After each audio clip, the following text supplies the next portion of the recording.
Bharatiya Janata party राष्ट्रीय अल्पसंख्यक मोर्चा उपाध्यक्ष एवं गुजरात प्रदेश प्रभारी हुसैन खान आप सभी को आदित्य L1 के लॉन्चिंग पर बहुत बहुत बधाइयाँ और चंद्रयान की भी आप सभी को बहुत बहुत बधाइयाँ।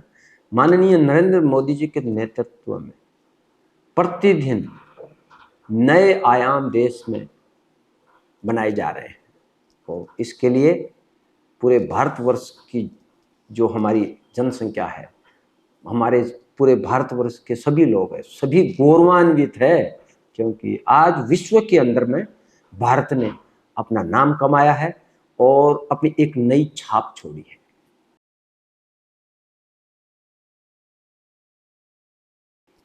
देखिए, भारतीय जनता पार्टी ज्वाइन करने का मेरा मुख्य कारण एक है कि भारतीय जनता पार्टी जो कहती है वो करती है। कहने में कथनी, जैसे आप कहते हैं, एक जो चौपाई है कि आप जो कहते हैं वो ही करें। आप कहते कुछ हैं, करते कुछ हैं, तो उसमें फर्क नहीं होना चाहिए। भारतीय जनता पार्टी और अन्य पार्टियों में यही फर्क है कि भारतीय जनता पार्टी जो कहती है करती है, अन्य पार्टियां जो कहती है वो एकदम नहीं करती है।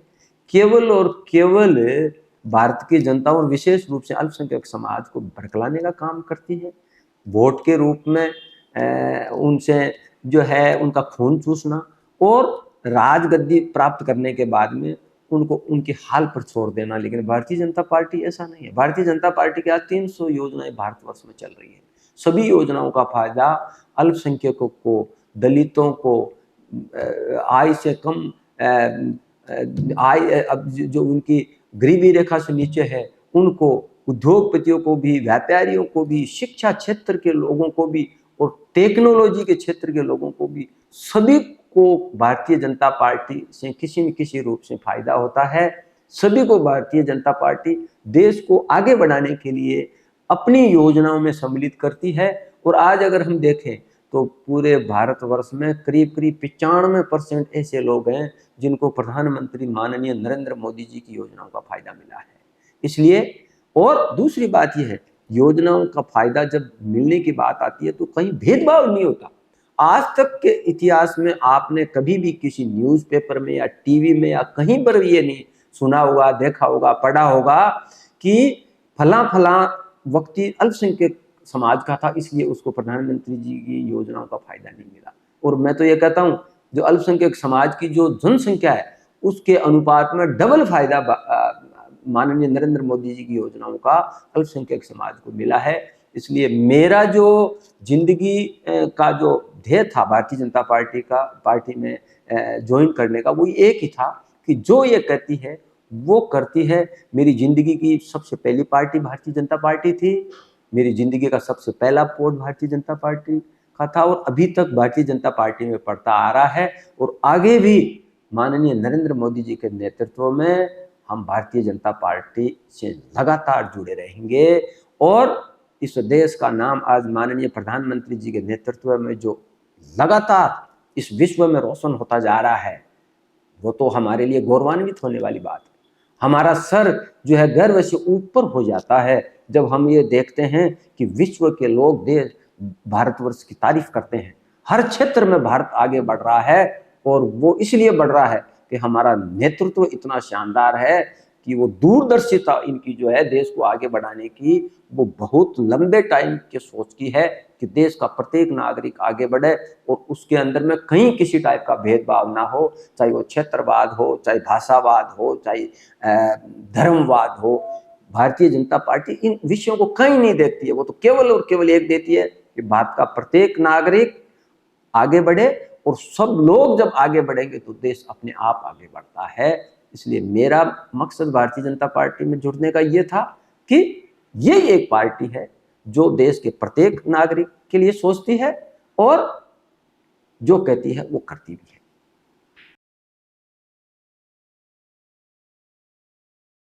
देखें, वर्तमान सरकार ने जब अपना घोषणा पत्र जारी किया था, उसमें जिन जिन सभी योजनाओं का जिक्र इन्होंने किया था, कल्याणकारी योजनाओं का जिक्र किया था, वो एक भी इस सरकार ने पूरा नहीं किया है। इन्होंने कहा युवाओं को हम भत्ता देंगे, बेरोजगार युवाओं को। आज भी युवा दर दर की ठोकरें खाता हुआ घूम रहा है, ना उसको भत्ता मिलता है, ना उसको नौकरी मिलती है। और वही नहीं है, पूरे भारतवर्ष में अगर आंकड़े देखे जाएं तो हम सबसे ज़्यादा बेरोजगारी में ऊपर आ गए हैं। यानी हमने बेरोजगारी का रिकॉर्ड तोड़ दिया राजस्थान के अंदर में। और वही नहीं है, इस कांग्रेस सरकार ने वादा किया था कि कांग्रेस सरकार आने के बाद में 10 गिनेंगे और 10 गिनती करते करते ही सबका लोन माफ हो जाएगा। लेकिन आज भी किसान दर दर की ठोकरें खाते हुए घूम रहे हैं। उनका ना तो ऋण माफ हुआ है और ना ही उनको किसी योजनाओं का फायदा मिल रहा है। उनको अगर संबल देने का काम किया तो माननीय नरेंद्र मोदी जी ने किया। उन्होंने एक साल में 6,000 रुपए किसानों के खातों में डालने का काम किया। प्रत्येक 4 माह में 1-2 हज़ार की किस्त उनके खाते में जमा होती है, उससे उनको संबल मिला। आज अगर कांग्रेस का जो घोषणा पत्र था उसमें उन्होंने वादे किए थे और किसानों के वोट को झूठ बोल करके इन्होंने लिया और गद्दी पर बैठे। युवाओं के वोट को झूठ बोल करके इन्होंने लिया और गद्दी बैठे। हमारी बहनों को, माताओं की सुरक्षा का वादा इन्होंने अपने मैनिफेस्टो में किया। आज देखें ना, पूरे भारतवर्ष के अंदर में हमारी बहनें अगर अत्याचार सबसे ज़्यादा अगर हो रहा है तो वो राजस्थान में हो रहा है। यानी पूरे भारतवर्ष में इन्होंने सबसे टॉप का आंकड़ा तोड़ा है। और आज देखो ना, आए दिन हमारी एक बहन को अभी भट्टी में डाल करके जला दिया गया। ऐसे कृत्य जो है यहाँ के जो गुंडे कर रहे हैं, और उनका मनोबल किस लिए बढ़ा कि यहाँ की कानून व्यवस्था सरकार के कंट्रोल में नहीं है। सरकार की कोई स्पष्ट नीति नहीं है। सरकार के पास में कोई राजस्थान की जनता को सुरक्षित रखने का कोई प्लान नहीं है। जब सरकार ही ऐसी होगी तो प्रशासन भी वैसा ही काम करता है जैसी सरकार होती है। इसलिए शासन और प्रशासन दोनों ही कंप्लीट रूप से फेलियर है। आज राजस्थान की जनता इंतजार कर रही है कि कब जल्द से जल्द विधानसभा के चुनाव हो और उनके अंदर में भारतीय जनता पार्टी को वोट देकर के प्रचंड विजय की ओर आगे बढ़ाएं। और आने वाले दिनों के अंदर में भारतीय जनता पार्टी का जब शासन होगा तो ये जितने भी अत्याचारी और गुंडे हैं उनकी हिम्मत नहीं होगी कि वो किसी भी टाइप की घटनाएं यहाँ करें। आज देखो ना, बहनें तो मेन रोड के ऊपर में तो रात को 7 बजे के बाद में निकल ही नहीं सकती। उनकी चेनें तोड़ लिया जाता है, उनके जो है मंगलसूत्र को तोड़ करके जो है गुंडे भग जाते हैं। मतलब आए दिन ये सैकड़ों की तादाद में घटनाएं हो रही है। तो क्या इस तरीके से राज चलेगा? ये जनता अब ऊब चुकी है और समझ चुकी है कि किसी भी क्षेत्र में इस सरकार ने जनता के लिए अपने राज के दौरान कुछ नहीं किया है। केवल और केवल इन्होंने अपनी सरकार को बचाने के लिए 5 स्टार होटलों में ये रहे और वहां पर इन्होंने एंजॉय किया। बाकी इन्होंने बाकी जो समय था सरकार बचाने का तो किया ही किया, लेकिन अपने झगड़ों को निपटाने में किया। और इनके झगड़े अभी तक नहीं निपटे हैं। ये केवल और केवल एक ही दिमाग रखते हैं कि मुख्यमंत्री कौन बनेगा, है वो अपने को बचाए रखे, नहीं है वो बनने का प्रयास करे। तो इस टाइप के अगर एक्टिविटी अगर सरकार के नुमाइंदों में होती है तो वो जनता के लिए काम करने का तो उनके पास समय बचता ही नहीं है। इसलिए हम कहते हैं कि अब ये कांग्रेस सरकार से जनता त्रस्त आ चुकी है। और अल्पसंख्यक समाज की जहां तक बात करते हैं तो अल्पसंख्यक समाज के लिए तो इन्होंने कुछ भी नहीं किया है। ना तो आधुनिकीकरण मदरसों का किया है, ना इन्होंने उनके लिए कोई योजनाएं चलाई है, ना इन्होंने कोई वक्फ की संपत्तियां थी उनको सुरक्षित रखने का काम किया है। आज वक्फ की संपत्तियां है जगह जगह कब्जा कर ली गई है। वही एक अल्पसंख्यक समाज के लिए एक मुख्य स्रोत होता है आय का, उनका किराया नहीं आ रहा है। कब्जा करने के कारण आज एक बड़ा नुकसान अल्पसंख्यक समाज को हुआ है। इसलिए हम ये कहते हैं कि हमें कल्याण चाहिए, चाहे वो अल्पसंख्यक समाज का हो, चाहे महिलाओं का हो, चाहे युवाओं का हो या आम व्यक्ति का हो, उसके लिए केवल और केवल भारतीय जनता पार्टी की सरकार ही है। वो उनकी इच्छाओं के अनुरूप और जो वादा करती है उस पर खरा उतरते हुए काम करती है। इसलिए आने वाले विधानसभाओं में प्रचंड जीत भारतीय जनता पार्टी की होनी है और इस कांग्रेस को, सरकार को एक जो है रास्ता ये जनता दिखाने वाली है।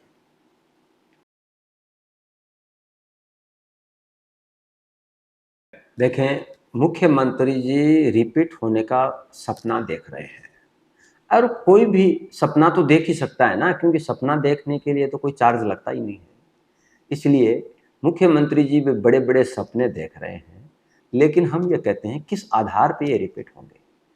पायलट साहब कह रहे हैं कि मैं मुख्यमंत्री की लाइन में हूँ, मुख्यमंत्री जी कह रहे हैं कि अभी तो मैं इतना फिट हूँ कि आने वाले लंबे समय तक मेरे को कोई छेड़ ही नहीं सकता।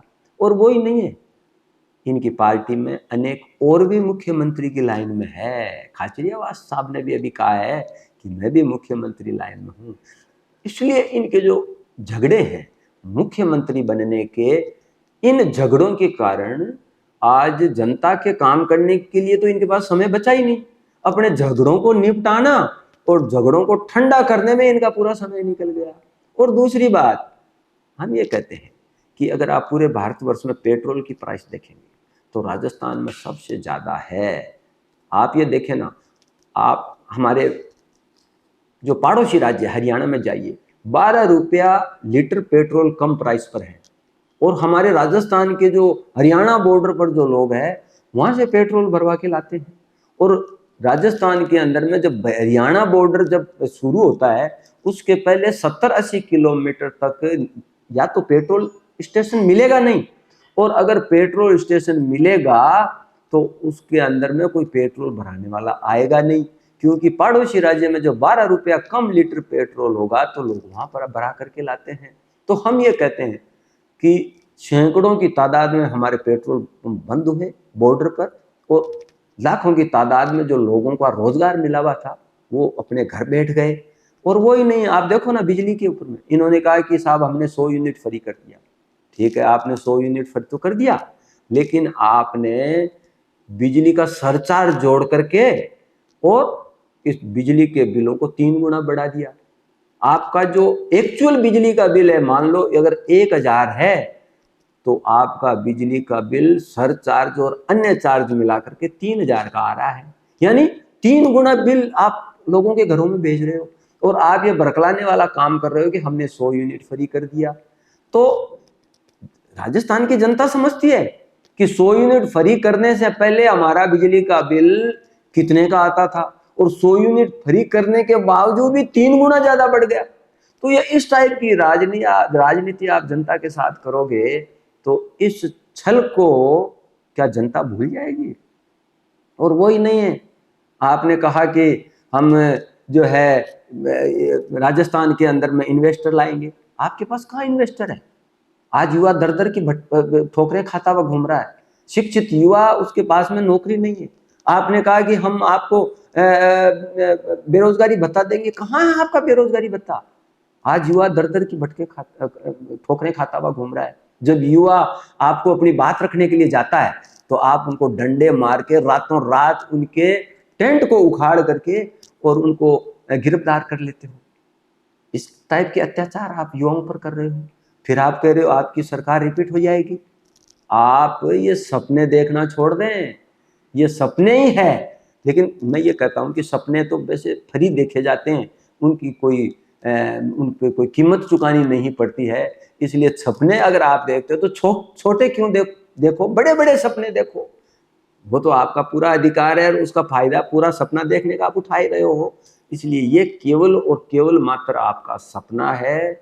आप किसी भी सेक्टर में जाइए, किसी भी क्षेत्र में जाइए, आपने जिस तरीके से राजस्थान की जनता को ठगा है, ये 7.5 करोड़ की राजस्थान की जनता अब तरस आ गई है और अब जल्द ये इंतजार कर रही है कि चुनाव हो और भारतीय जनता पार्टी को सभी लोग वोट दे के प्रचंड जीत से भारतीय जनता पार्टी को जिताए और भारतीय जनता पार्टी की सरकार राजस्थान में आए और ये विकास की डगर खुले।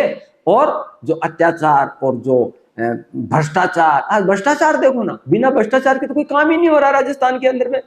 आपके सरकारी तंत्र, वहां आपके सरकारी कार्यालयों के अंदर में अलमारियों के अंदर में पैसा निकल रहा है, सोना निकल रहा है। आपके जो प्रशासनिक लोग हैं उनको देखो ना, आज उनके जब छापे पड़ते हैं तो करोड़ों की तादाद में उनके पास पैसे निकल रहे हैं। और आपके जो गजेटेड ऑफिसर जो है, जिनको आपने दायित्व दिया है, उनका हालात देखो ना, बिना भ्रष्टाचार के कोई काम नहीं हो रहा है। तो राजस्थान के अंदर में अब आप ये सपना देखना छोड़ दीजिए कि आगे आपकी सरकार आने वाली है और अब भारतीय जनता पार्टी की सरकार अब की बारी नहीं आ रही है। आप ये भूल जाइए, आने वाले 50 साल के लिए भारतीय जनता पार्टी की सरकार राज्य में भी और केंद्र में भी जनता दबा के वोट देने वाली है और दोनों ही जगह भारतीय जनता पार्टी की सरकार आने वाली है। इसलिए केवल और केवल सपने देखना छोड़ दीजिए, धरातल पर आइए जिससे आपको अपनी हकीकत का पता चले।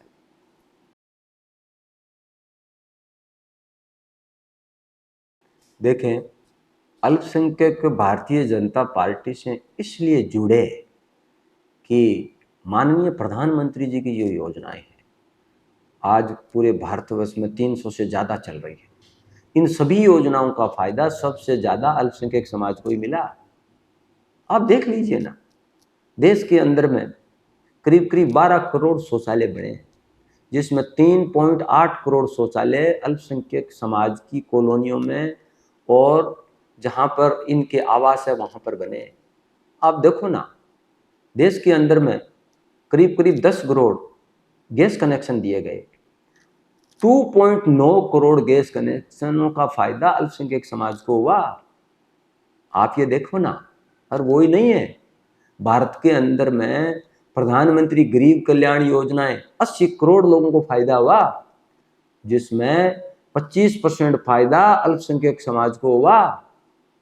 और वो ही नहीं है, बात हम करते हैं जनधन खातों की। 50 करोड़ जनधन खाते देश के अंदर में खुले करीब करीब, उसका 28% फायदा अल्पसंख्यक समाज को हुआ।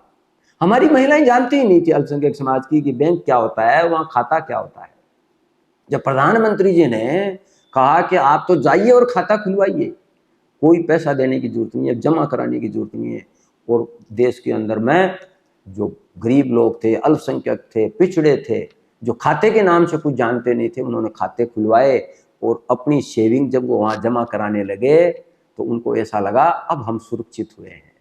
तो उसका फायदा सबसे ज़्यादा अल्पसंख्यक समाज को हुआ। आप मुद्रा लोन ले लीजिए ना, अगर सबसे ज़्यादा फायदा मुद्रा लोन का हुआ छोटे छोटे व्यापार, छोटे छोटे उद्योग धंधे, कोई आदमी थड़ी खोल रहा है, कोई आदमी छोटी दुकान खोल रहा है, कोई आदमी छोटे स्केल का काम खोल रहा है, तो जन मुद्रा योजना के अंदर में 20% फायदा अल्पसंख्यक समाज को हुआ। और इन फायदों को मैं अगर गिनाने लगूंगा तो मेरे को लगता है 2 घंटे लगेंगे। और आप हमारी महिलाएं देख लीजिए ना, 3 तलाक का कानून बना। पहले लोग जब देखते थे कि व्हाट्सएप पर उनको तलाक दे दिया करते थे, टेलीफोन पर दे दिया करते थे, एक लेटर चिट्ठी लिख करके तलाक दे दिया करते थे। अब इतना आसान नहीं रहा है। और जब से कानून बना है 15% तलाक के केस रह गए हैं, यानी 85% जो तलाक के केस कम हो गए हैं ये कानून बनने के बाद। ये फायदा किसको हुआ? हमारी बहनों को हुआ। और वही नहीं है, प्रधानमंत्री जी ने देश के अंदर में पहले जब हज पे लोग जाया करते थे तो जो उनका कोटा था कम था। इतने विशालकाय बड़े देश के अंदर में ज्यादा कोटे की आवश्यकता थी। तो सऊदी अरब का जब यहाँ प्रिंस आए तो प्रधानमंत्री जी ने पूछा इनसे क्या मांगू, तो हमारे केंद्रीय मंत्री जी ने कहा कि हज का कोटा बढ़ाने की बात कर लीजिए।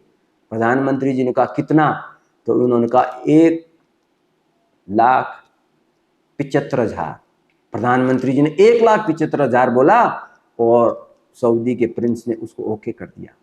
आप क्या बात करते हैं, यानी हज का कोटा करीब करीब 25% से ज्यादा प्रधानमंत्री जी ने बढ़ा दिया। और ये विपक्षी पार्टी वाले लगातार भ्रम फैलाने का काम करते हैं कि भारतीय जनता पार्टी अल्पसंख्यक समाज के हित वाली पार्टी नहीं है, उनके फायदे वाली पार्टी नहीं है, उनके विरोधी पार्टी है, उनकी दुश्मन पार्टी है। लेकिन ऐसा नहीं है। अगर ऐसा होता तो प्रधानमंत्री जी की 300 योजनाओं का सबसे ज्यादा फायदा अल्पसंख्यक समाज को नहीं मिलता। आज अल्पसंख्यक समाज, चाहे आप शिक्षा के क्षेत्र में देख लीजिए, एक 2011-12 में एक सर्वे हुआ था उच्च शिक्षा का, तो उच्च शिक्षा में 1,20,00,000 थे। जब दोबारा 17-18 में एक सर्वे हुआ तो करीब करीब 2 करोड़ उच्च शिक्षा में अल्पसंख्यक समाज के बच्चे पहुंचे। प्रधानमंत्री जी के नेतृत्व में 2014 के बाद में जब से सरकार बनी, लगातार अल्पसंख्यक समाज के युवाओं ने शिक्षा के अंदर में अपनी भागीदारी बढ़ चढ़ के बढ़ाई और आज उनका शिक्षा स्तर भी बहुत बड़ी तादाद में, बड़ी संख्या में बढ़ा।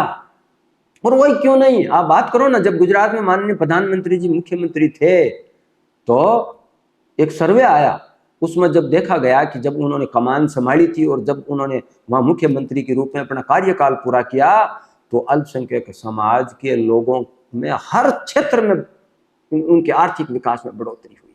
अगर अल्पसंख्यक समाज के विरुद्ध बात करते तो ऐसा नहीं होता। और आज भारतवर्ष में भी अल्पसंख्यक समाज लगातार अपनी उपस्थिति, चाहे शिक्षा हो, उद्योग हो, व्यापार हो या अन्य कोई सेक्टर हो, लगातार बढ़ाता जा रहा है माननीय नरेंद्र मोदी जी के नेतृत्व में। और अगर ऐसा होता है तो ये देश के विकास में, देश की आर्थिक स्थिति को आगे बढ़ाने में अल्पसंख्यक समाज की एक बड़ी भागीदारी रहती है। और ये जब संभव हुआ है जब प्रधानमंत्री माननीय नरेंद्र मोदी जी जैसे नेतृत्व के हाथ में इस देश की कमान है।